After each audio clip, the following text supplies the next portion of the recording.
आजको यस भिडियोमा हामीले कक्षा 12 को एकाउन्टबाट युनिट र आउटपुट कस्टिङ च्याप्टरबाट जसले हामीले सिम्पली कस्ट सिट वा टेन्डर सिट भनेर बुझिरहेका हुन्छौँ हो त्यसै च्याप्टरबाट हामीले आज एउटा न्युमेरिकल क्वेसन सल्भ गर्नेछौँ जसमा कस्ट सिट र टेन्डर सिट दुवैलाई हामी मिलाएर गर्नेछौँ। यसको कारण तपाईहरुले कस्ट सिट कसरी बनाउने र टेन्डर सिट कसरी बनाउने भनेर तपाईले मजाले बुझ्न सक्नुहुन्छ। र त्यो अब इक्जाममा के छ भन्दाखेरि हाम्रो क्वेसन कस्तो सोध्छ भन्दाखेरि कि त कस्ट सिट मात्र बनाऊ भनेर सोध्छ कि त कस्ट सिट सँगै टेन्डर सिट पनि बनाउनुहोस् भनेर पनि क्वेसन सोध्न सकिन्छ। अब यो कस्ट सिट र टेन्डर सिट बनाउनु भन्दा अगाडि सबभन्दा पहिला हामीले के हुनुपर्छ फर्म्याटको बारेमा नलेज राम्रोसँग हुनुपर्छ। यदि हामीलाई फर्म्याटको बारेमा नि नलेज राम्रोसँग छैन भने हामीले कस्ट सिट बनाउन सक्दैनौँ। अब कस्ट सिट बनाउँदाखेरि फर्स्टमा के हुन्छ त्यसपछि के हुन्छ केलाई केमा जोड्दाखेरि के आउँछ त्यसको बारेमा यदि तपाईलाई जानकारी छैन भने कस्ट सिट बनाउन धेरै नै गाह्रो हुन्छ। त्यसैले यदि तपाईलाई त्यसको बारेमा नलेज छैन भने यो भन्दा अगाडिको भिडियोमा मैले त्यसको फर्म्याटको बारेमा राम्रोसँग बुझाएको छु। तपाईहरुले त्यो भिडियो हेर्नुस् अनि बल्ल तपाईहरुले यो भिडियो हेर्दा राम्रो हुन्छ है त। आजको क्वेसनमा मैले भिडियोमा एउटा न्युमेरिकल क्वेसन लाएको छु जसमा जसको हेल्पले हाम्रो कस्ट सिट पनि कभर हुन्छ र टेन्डर सिट पनि कभर हुन्छ। ठीक छ। आजको क्वेसन यो छ भन्दाखेरि एउटा कम्पनीको इन्फर्मेसन दिएको छ जसमा मेटेरियल्स हाम्रो 3 लाखको छ, वेजेस हाम्रो 2.5 लाख 2,50,000 को छ र फ्याक्ट्री ओभरहेड भनेको 50,000 को छ र अफिस ओभरहेड भनेको 30,000 को छ है त। यहाँ तल के भनेको the company received a tender for 100 units it is estimated that materials and wages are required ₹200 and 100 per unit respectively. र यहाँ के भन्छ मतलब टोटल हाम्रो 100 युनिट छ है त र मटेरियल्सको 1 युनिटको दाम कति छ हाम्रो प्राइस कति छ 200 र वेजेसको 1 युनिट प्रोडक्सन पावरको वेजेस हाम्रो कति छ रे 100 रुपैयाँ छ। अर्को हाम्रो तल यहाँ के भनिन्छ भन्दाखेरि अफिस ओभरहेड्स इन्क्रिजेस बाइ 10%। अब पहिला अफिस ओभरहेड कति थियो अब त्यो भन्दा अहिले आएर अफिस ओभरहेड 10% ले इन्क्रिज भएको छ त्यसको बारेमा पनि हामी सल्भ गर्छौं। र अर्को छ हाम्रो profit 10% on sale price. Profit हाम्रो के दिएको छ भन्दाखेरि हाम्रो सेलिङ प्राइसमा हाम्रो प्रॉफिट 20% भनेर दिएको छ अनि रिक्वायर्डमा बनेछ हाम्रो cost seat and tender seat. त सबभन्दा पहिला हामी के गर्छौं यो हाम्रो क्वेशन भइसक्यो। सबभन्दा पहिला हामी के गर्छौं आफ्नो फर्म्याट कोर्छौं।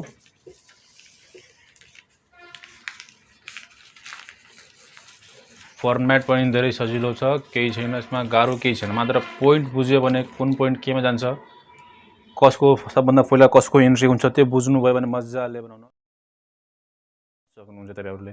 सबभन्दा हामीले फर्म्याट कोर्यो सबभन्दा पहिला हाम्रो के हुन्छ भन्दाखेरि पार्टिकुलर्स पछि हाम्रो के हुन्छ भन्दाखेरि यहाँ डिटेल्स राख्दा पनि भइहाल्छ अनि अरुको हाम्रो चाहिँ अमाउन्ट है त। अब अमाउन्ट भइसकेपछि सबभन्दा पहिला हाम्रो क्वेशनमा के थियो भन्दाखेरि हाम्रो मेट्रिक्स दिएको थियो। अब क्वेशनमा यहाँ के हुन्छ भन्दाखेरि हामीले यो भन्दा पहिलाको भिडियोमा डिस्कस गरेको थियो सबभन्दा पहिला हाम्रो के हुन्छ ओपनिङ स्टक हुन्छ। त्यसपछि यदि र मटेरियल्सहरु पर्चेज गरेको छ भने त्यसले एड गर्ने या पर्चेज गर्दाखेरि भाडाहरु लागेको छ भने त्यसले एड गर्ने अनि लेस क्लोजिङ स्टकलाई लेस गरेर हामी मटेरियल्स कन्ज्युम निकाल्छौं वा डाइरेक्ट मटेरियल्स निकाल्छौं। तर यो क्वेशनमा के छ भन्दाखेरि हाम्रो डाइरेक्ट मटेरियल्स नै दिइहालेको छ त त्यो सब हामीले गरिराख्नु पर्दैन। डाइरेक्ट हाम्रो मटेरियल्स यहाँ राखेर हामी डाइरेक्ट गर्छौं। हाम्रो के छ हाम्रो मटेरियल्स कति छ हाम्रो मटेरियल्स भनेको हाम्रो अब डाइरेक्ट यसमा हाम्रो 3 लाख छ यहाँ 3 लाख राख्दिन मैले 3 लाखको मटेरियल्स छ। अर्को अब के गरिरहेको छ हामीले पहिला वेजेस त्यसमा हामीले यहाँ वेजेस लेखिदिन्छौं। अब वेजेस हाम्रो कतिको छ वेजेस भनेको हाम्रो 2,50,000 बराबरको हाम्रो वेजेस छ। यो र यो मटेरियल्स र वेजेसलाई जोडेर के आउँछ भन्दा हाम्रो प्राइम कस्ट आउँछ। जोड्दैमा 3 2 5 5,50,000 भयो हाम्रो यहाँ हामी तल लेख्छौं यसलाई 5,50,000 यति भयो हाम्रो। अब यसपछि हामी के गरिरहेको थियो भन्दाखेरि फ्याक्ट्री ओभरहेड त्यहाँ हामी लेख्दिन्छौं एड फ्याक्ट्री ओभरहेड।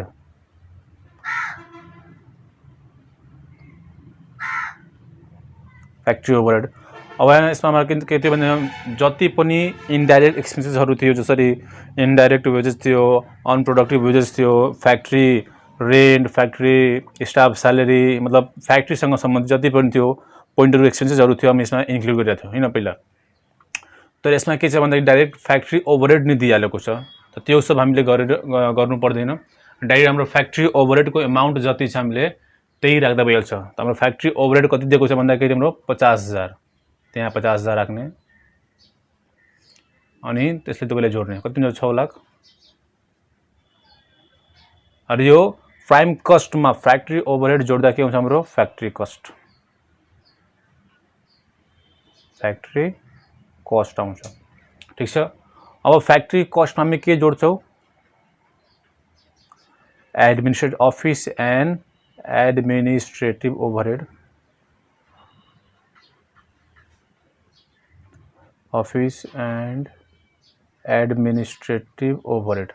अब यसमा हामी के गर्दै पहिला भन्दाखेरि जति पनि अफिस एन्ड एडमिनिस्ट्रेटिभ रिलेटेड खर्चहरू छन् त्यसमा हामीले यसमा एड गर्दै, जसरी अफिस स्यालेरी थियो, अफिस रेन्ट थियो, अफिसको इन्सुरेन्स, मतलब ब्याङ्क चार्ज, यति त्यो सबै हामी यसमा लेखेका थियौँ। तब तर यसमा के छ भन्दाखेरि हाम्रो त्यो सब दिएको छ, डाइरेक्ट हाम्रो अफिस एन्ड एडमिनिस्ट्रेटिभ ओभरहेड दिएको छ। त डाइरेक्ट हामी के दिने, त्यो एमाउन्टलाई हामी यहाँ लेखिदिने। कति छ हाम्रो 30,000। अब यसलाई एड गर्नु कति भयो 6,30,000। यो चाहिँ हाम्रो के भयो cost of production, cost of production. वाह। अब यसमा के छ भन्दाखेरि यसपछि हामीले के गरेको थियो भन्दा add opening stock of finished goods, less closing stock of finished goods, अनि हाम्रो के आउँथ्यो सेल्स युनिट आइरहेको थियो। त्यसपछि हामीले add selling and distribution overhead add गरिरहेको थियो, अनि बल्ल त्यसमा टोटल कस्ट आइरहेको थियो हैन। तर यसमा के छ भन्दाखेरि मात्र एडमिनिस्ट्रेटिभ ओभरहेडसम्म मात्र दिएको छ, अनि एडमिनिस्ट्रेटिभ ओभरहेड जोड्दाखेरि कति आउँछ कस्ट अफ प्रोडक्सन आउँछ। त कस्ट अफ प्रोडक्सन भन्दापछि अरू केही दिएको छैन भने यो कस्ट अफ प्रोडक्सनको एमाउन्टलाई नै हामीले टोटल कस्ट मान्न मिल्छ। ठीक छ। हाम्रो टोटल कस्ट कति आयो भनेको 6,30,000। अब टोटल कस्ट 6,30,000 आएको छ भने हाम्रो प्रॉफिट पनि जोड्नु पर्यो है। प्रॉफिट यसमा हाम्रो के छ क्वेशनमा, प्रॉफिट चाहिँ हाम्रो क्वेशनमा दिएको छैन हैन।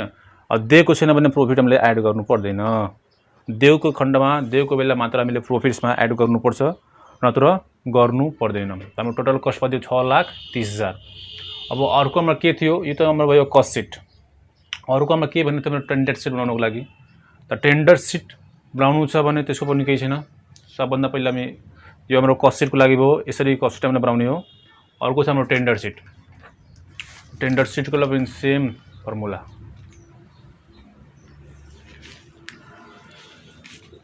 फर्मेट पनि सेम, फर्मुला पनि सेम, केही डिफ्रेन्ट छैन। ठीक छ।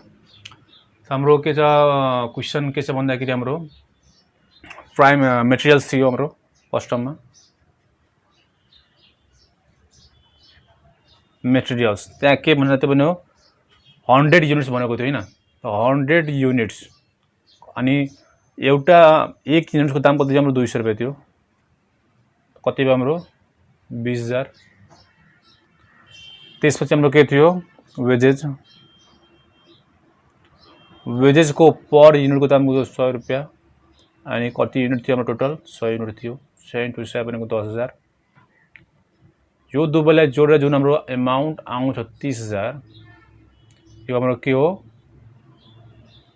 Prime cost. ठीक छ।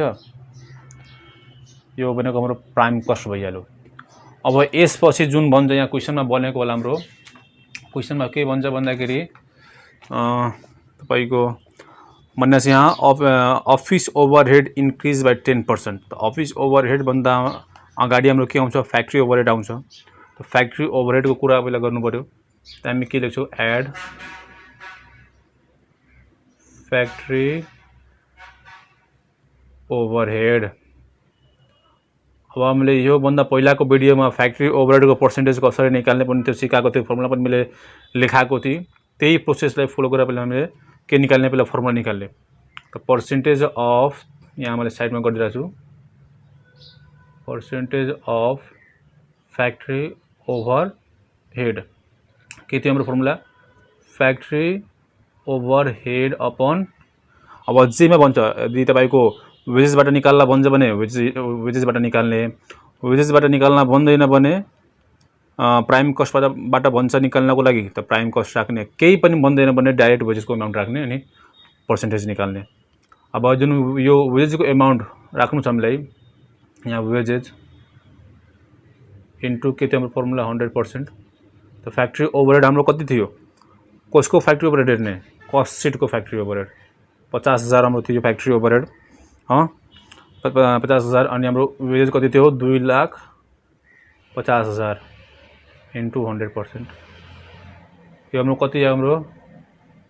155,520 20% हाम्रो कति हाम्रो फ्याक्ट्री ओभरहेड आयो ठीक छ त्यसपछि अर्को अब पर्सेन्ट निकाल्यो सबैको पर्सेन्ट 20% आयो त इन्टु 20% अफ अब 20% अफ कसो गर्ने 20% अफ वेजेस केही भने छैन भने वेजेस त वेजेस हाम्रो कति छ 10,000 छ यसमा वेजेसको अमाउन्ट कस्ट सिटको नलिख्ने टेन्डर सिटको नै लिने ठीक छ त 20% अफ 10,000 भन्नमा कति हुन्छ 2,000 त्यहाँ 2,000 हामी लेख्छौं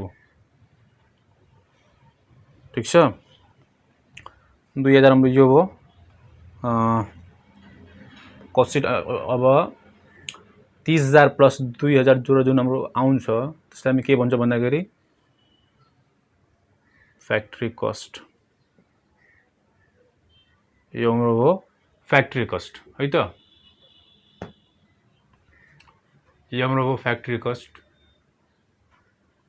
अब यसपछि हाम्रो अरु के छ भन्दाखेरि अफिस एन्ड एडमिनिस्ट्रेटिभ ओभरहेड त्यसको पनि पर्सेन्ट निकाल्नु पर्यो त अफिस एन्ड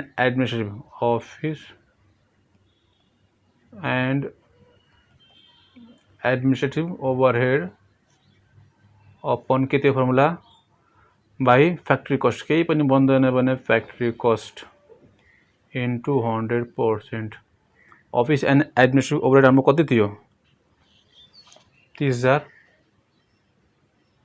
बाई अनि फ्याक्ट्री ओभरहेड फ्याक्ट्री कस्ट हाम्रो कति थियो भन्दाखेरि हाम्रो फ्याक्ट्री कस्ट हाम्रो 6 लाख आएको थियो 6 लाख इन्टु 100% कति आयो हाम्रो भन्दाखेरि हाम्रो 3 to 25 5% हाम्रो के आयो भने यो हाम्रो अफिस एन्ड एडमिनिस्ट्रेटिभ ओभरहेड भनेर हाम्रो कति आयो 5% आको त्यहाँ लेख्ने एड अफिस एन्ड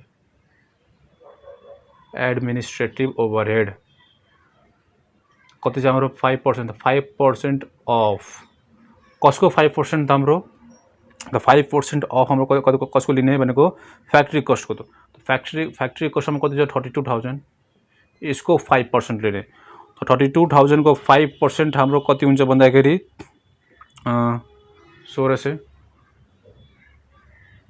तपाईले क्याल्कुलेटर लिएर गर्दा हुन्छ ठीक छ त अहिले यसमा यो 32,000 प्लस 1600 एड नगर्ने किनभने अरुको पनि यहाँ क्वेशन दिएको हाम्रो के भन्छ भन्दाखेरि अफिस ओभरहेड इन्क्रिज बाइ 10% 10% ले इन्क्रिज भएको छ त्यहाँ लेख्ने एड इन्क्रिज 10%।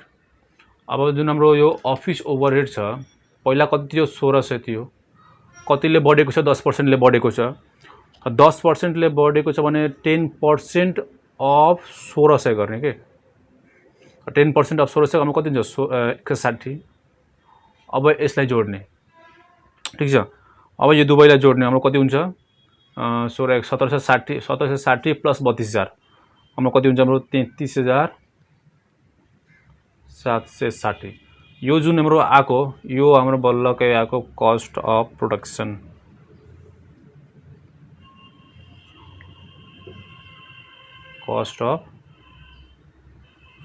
हाम्रो 33,760 रुपैयाँ आयो। अब यसमा के गर्ने केही अरु पोइन्ट मतलब त्यो सेलिङ एन्ड डिस्ट्रिब्युसन ओभरहेड सम्बन्धित केही इन्फर्मेसन दिएको छैन भने यही हाम्रो के भइहाल्यो टोटल कस्ट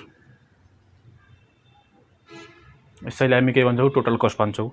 टोटल कस्ट आइसकेपछि यसमा अरूको पनि के दिएको छ प्रॉफिट 20% अन सेलिङ प्राइस पनि दिएको थियो हाम्रो क्वेशनमा add profit 20% on selling price मतलब सेलिंग प्राइस अब इसको पर्सेंट निकाल्ने हाम्रो त सेलिंग प्राइस में पर्सेंट दिँदाखेरि हाम्रो फर्मुला के थियो भन्दाखेरि टोटल कस्ट सेलिंग प्राइस में यदि पर्सेंट दिन्छ भन्ने हामी के गरेको थियो भने अनि सेलिंग प्राइस में मतलब भनिरहेको छ तर सेलिंग प्राइस को अमाउंट दिएको छैन भने हामी के गर्थ्यौं भन्दाखेरि टोटल कस्ट को amount into 100% total cost into sorry total cost into profit percent upon 100 minus profit percent हाम्रो फर्मुला थियो कति छ हाम्रो प्रॉफिट टोटल कस्ट भनेको 33,760 इन्टु 20 बाई 100 माइनस 20 अब यसलाई सल्भ गर्दाखेरि हाम्रो कति आउँछ कति चाहिँ हाम्रो 33,760 इन्टु 20 डिवाइड बाई हाम्रो कति छ 80 100 माइनस 20 इक्वल टू 80 8,440 रुपये हाम्रो के आयो प्रॉफिट। अब यो दुवैलाई जोड्दा हाम्रो के आउँछ सेल्स रेभिन्यू कति आउँछ हाम्रो 33,760 42,200 यो हाम्रो के आको त सेल्स रेभिन्यू यो हाम्रो के हो भन्दाखेरि हाम्रो सेल्स रेभिन्यू आको हो। त यही प्रोसेसलाई फलो गरेर यही मतलब पोइन्टहरुलाई मतलब राम्रोसँग बुझेर गर्यो भने हाम्रो कस्ट सिट पनि बन्छ मजाले टेन्डर सिट पनि बन्छ केसमा केही डाउट छैन ठीक छ। यही प्रोसेसलाई फलो गर्नुस् कस्ट सिट पनि बनाउनुस् टेन्डर सिट पनि बनाउनुस् यदि कुनै डाउट भयो भने भिडियोमा कमेन्ट गर्नु होला मैले यसलाई सल्भ गरेर तपाईलाई पठाइदिन्छु मैले ठीक छ। त आजको लागि नै यति नै हो भिडियो हेर्नुको लागि धन्यवाद राम्रो लाग्यो भने लाइक गर्नु होला शेयर गर्नु होला र च्यानलमा नयाँ हुनुहुन्छ भने च्यानललाई सब्स्क्राइब गर्नु होला।